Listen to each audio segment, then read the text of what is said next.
Good evening, I'm Dennis Ward. Welcome to APTN National News Weekend. The Assembly of Manitoba Chiefs revealed some new information of a new report looking into the search of the Prairie Green Landfill just north of Winnipeg. It's where the remains of 3 Indigenous women are believed to be. The report has been sent to federal and provincial governments as well as the City of Winnipeg. It's not been made available to the public. It outlines the first steps needed to do a search, including a 50,000 square foot search facility. The report says the search itself could take as little as 6 months. AMC Grand Chief Kathy Merrick says any funds from the province or the federal government are expected to be transferred straight to the AMC. Melissa Robinson, representing the family of Morgan Harris, says the search could take place this summer. Morgan is going to come home. We are going to lay her to rest. That is a promise that's been made, and we will. Now I can see the light at the end of the tunnel, and I believe that, we will start the work this year, by this summer. A Winnipeg hotel has shut its doors after facing criticism following a viral video of its staff restraining an Indigenous woman. Tamara Pimentel has more. A sign posted to the front doors of the Marlborough Hotel say, due to maintenance, hotel is out of order. It's not clear if the hotel has been cleared of paying guests or if it's accepting new ones. Police could be seen coming and going while keeping the doors locked. The Marlborough is the focus of an investigation following a viral video of an Indigenous woman surrounded by hotel staff. Her hands were zip-tied behind her back. Over 100 people protested in the main lobby on Sunday. According to the hotel and police, she drew a knife and was charged with assault with a weapon. In the comments section of the video posted on social media, the woman claims they were going to take her downstairs while she was passed out in the restaurant waiting for her brother. Let's go! On Sunday, that comment prompted protesters into the basement of the hotel, where they broke through locked doors and lockers. The Marlborough houses members of remote Indigenous communities accessing health care in the city. The Assembly of Manitoba Chiefs says they've ended business with the hotel. And yesterday, the Manitoba Kuetinawi Okimakanak says people staying at the hotel could move.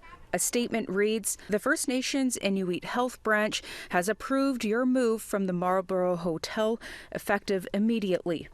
The Marlborough has not responded to our requests for comment. Winnipeg police say they are still investigating the incident and will share information as their work progresses. Tamara Pimentel, APTN National News, Winnipeg. There was an update this week from the Enoch Cree Nation in Alberta about the possibility that hundreds of children could have gone missing from the old Sacred Heart Indian Residential School. Our video journalist Chris Stewart has that story for us. From 1898 to 1931, the Sacred Heart Indian Residential School ran on the Saddle Lake Cree Nation.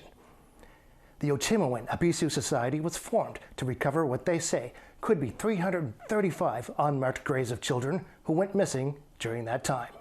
A year ago, they told APTN that many children died from unpasteurized milk and tuberculosis and were buried outside the school. The Society has been using ground-penetrating radar and last October found the skeletal remains of a child, no older than 5. Other remains have been found in a very shallow grave wrapped in a shroud. The community wants to find all the remains and perform a forensic recovery this summer. The Society is scheduling community meetings around the province with potential relatives of those missing, and they are asking the federal government for financial assistance.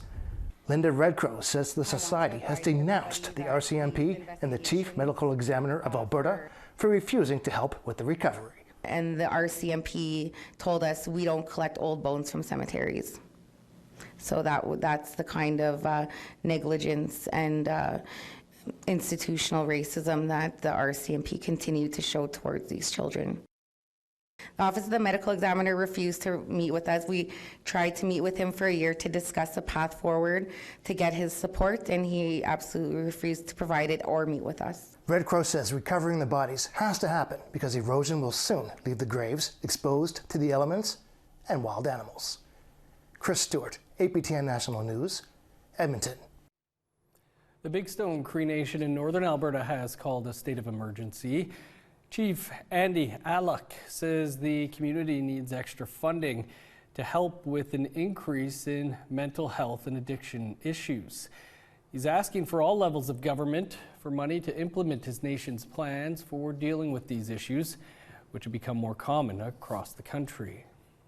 Mental health and addictions is the common area of concern that is affecting our on-reserve nation members, and we are developing short, medium, and long-term plans that will take some time, but we also need external supports and funding.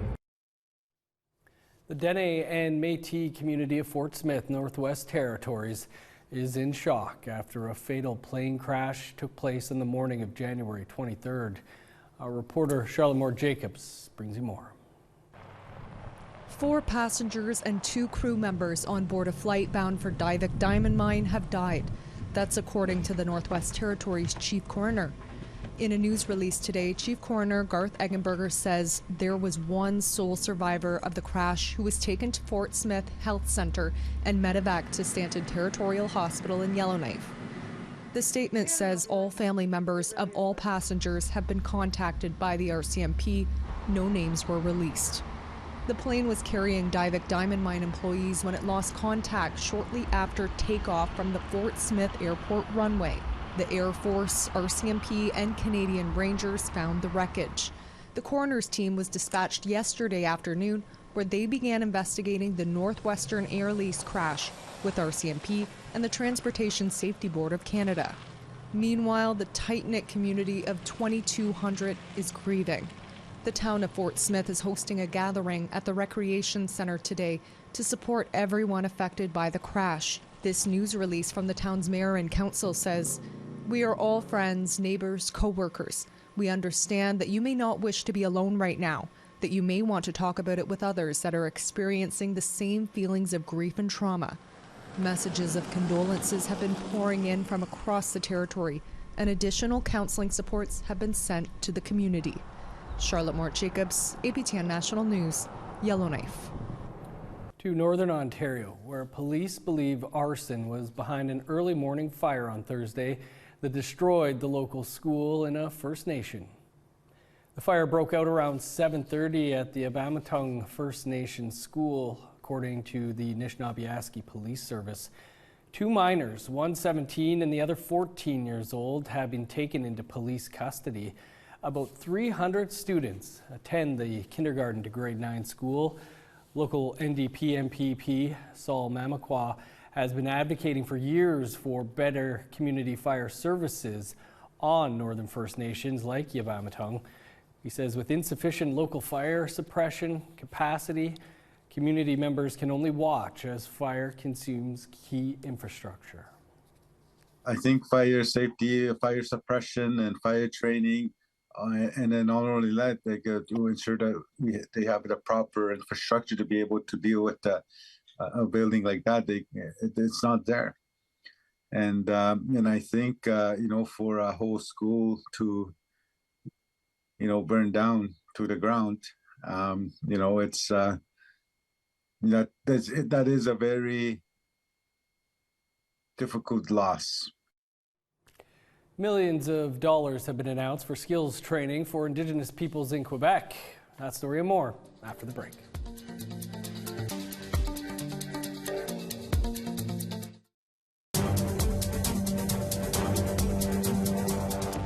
Welcome back to APTN National News Weekend.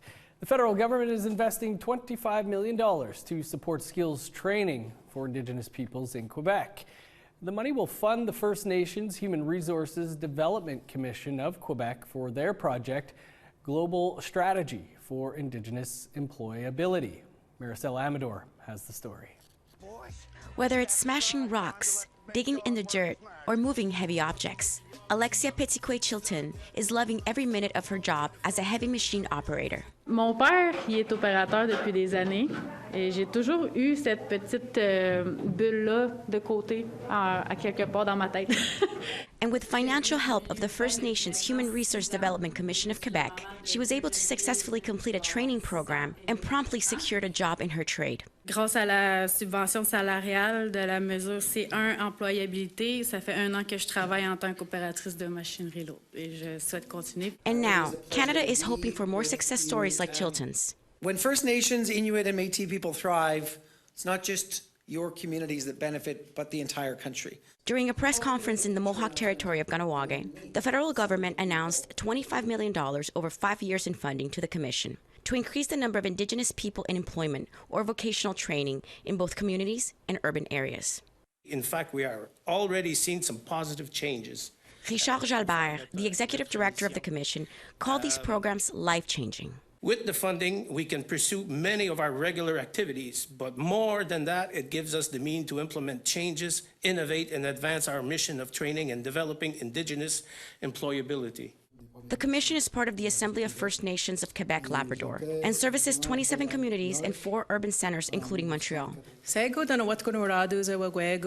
Council of Kahnawake Grand Chief Kasanahawaskai Deer noted that in the past, the labor force in Kahnawake has been excluded from neighboring developments. We need to have relations with the First Nations, with the Inuit, with everybody, all working together so that we could raise, this profile of where we're all residing together and ensure that there's equal opportunity. The Grand Chief added that it was never too late to find your passion and contribute to building your community.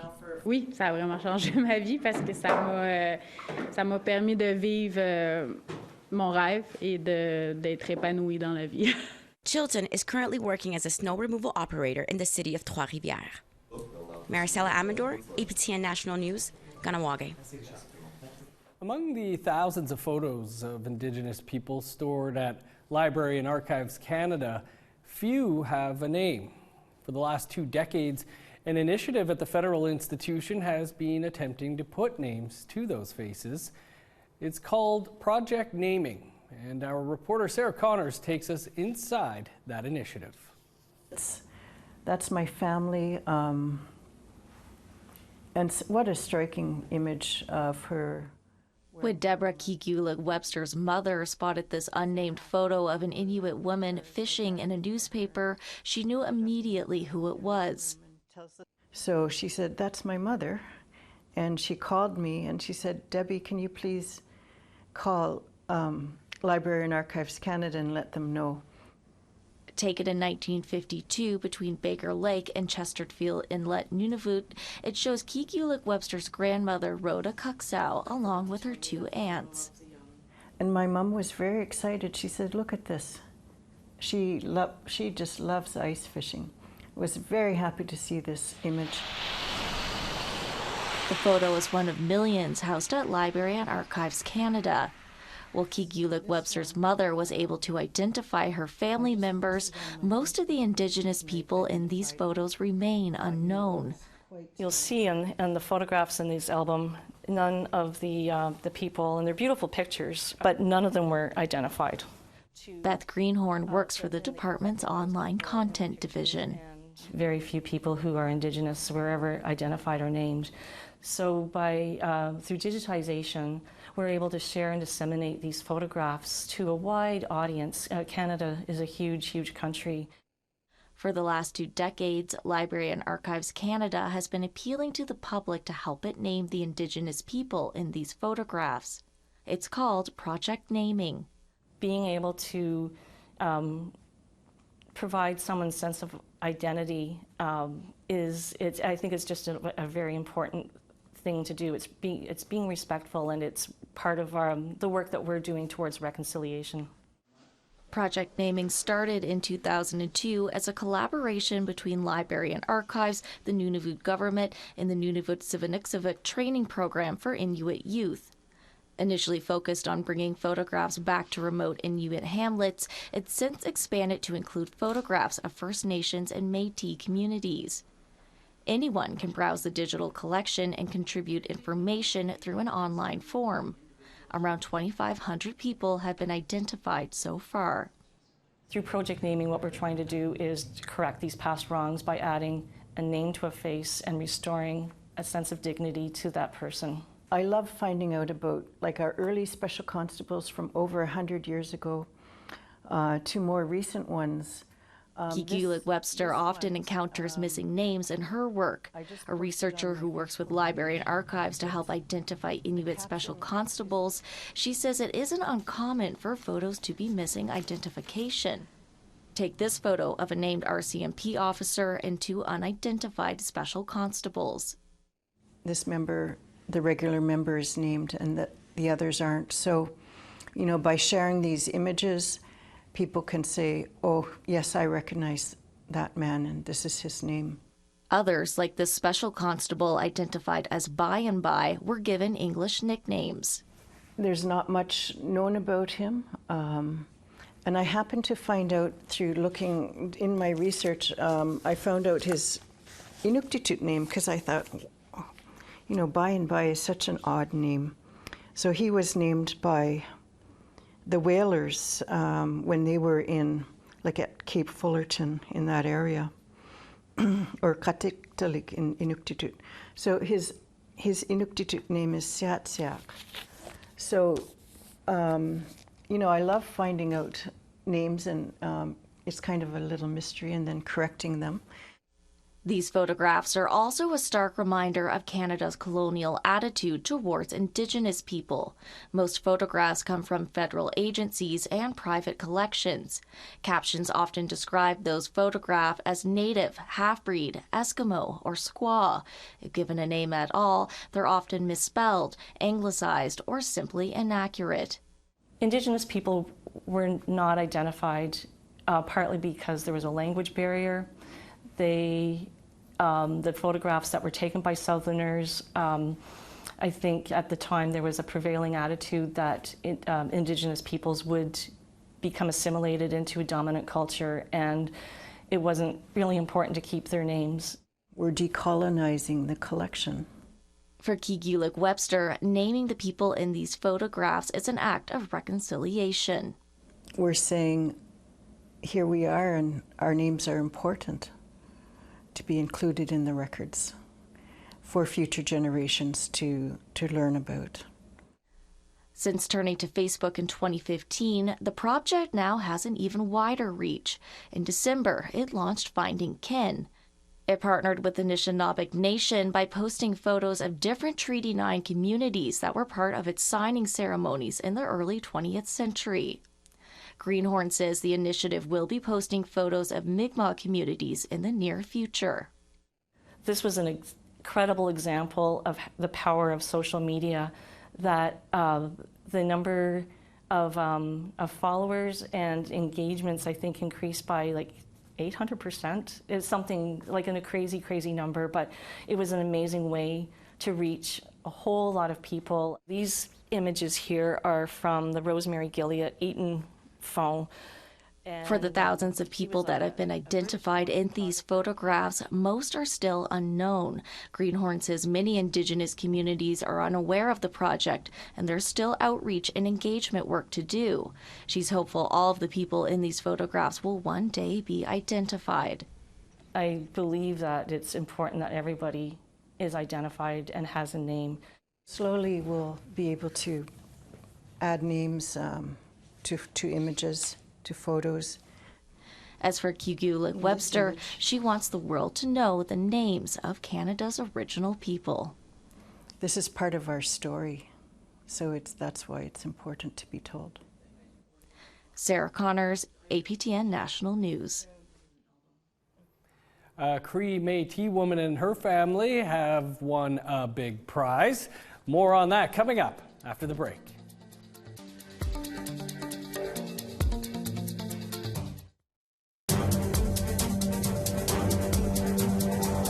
Welcome back. A Cree Métis woman and her family are the new owners of a $2 million home in Manotick, Ontario, which is just outside of Ottawa. They're this year's winners of the annual Children's Hospital of Eastern Ontario's $3.2 million lottery, also known as the Dream of a Lifetime. Here's Annette Francis with their story. Tanya Lalonde might not have a great shot, but she sure knows how to pick a winner. So I bought the ticket on the last day that it was available. And they're like, for us, they're quite expensive. They're $100 each.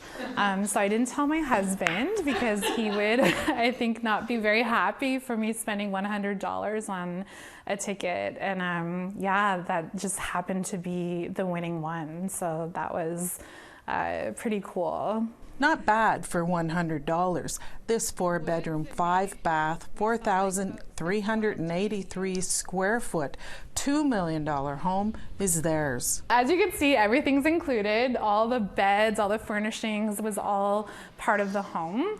So I think the only thing we really need is like pots, pans, dishes, maybe some towels. We also won free groceries for a year, so we don't even have to like go grocery shopping. We do, but we don't have to pay for it. We won, free gas for a year. So all of those things that make it really, really nice for us. Lalonde says it's a transition for her 3 kids as well. This is like gigantic compared to, our current home.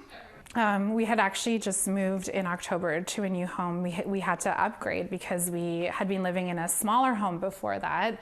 But with 2 teenagers and a third almost teenager and a dog, we really needed a bit more space. So we had moved to a new home in October, and we actually had to build an extra room for my daughter so the teenagers could have space in the basement. It's a little cold down there, so like they're really excited to be upstairs and to have these nice big new bedrooms as well. Looking back at her life, Lalonde can't believe this dream came true. This is something that's just so unbelievable for someone who grew up like I did. Like, I grew up in the foster care system. I was in foster care from the age of 21 months until I was 20 years old. I lived in probably about 20 different homes throughout those years. So, to go from that and to be now sitting here, it's just, I'm so grateful, and I hope that, people who watch my story will feel inspired by it, and will see that, like, you can go through hard things and hard times, and life can still turn out like to be such a beautiful thing. Lalonde says holidays will be celebrated here, filled with friends and family in their forever home. Annette Francis, APTN National News, Manotick, Ontario. Absolutely love that story. Congrats to the Lalonde family. That's all the time we have for your APTN National News this weekend. For news anytime, you can visit our website. That's aptnnews.ca. I'm Dennis Ward. Marcy Miigwech, thanks for being with us. Enjoy the rest of your weekend.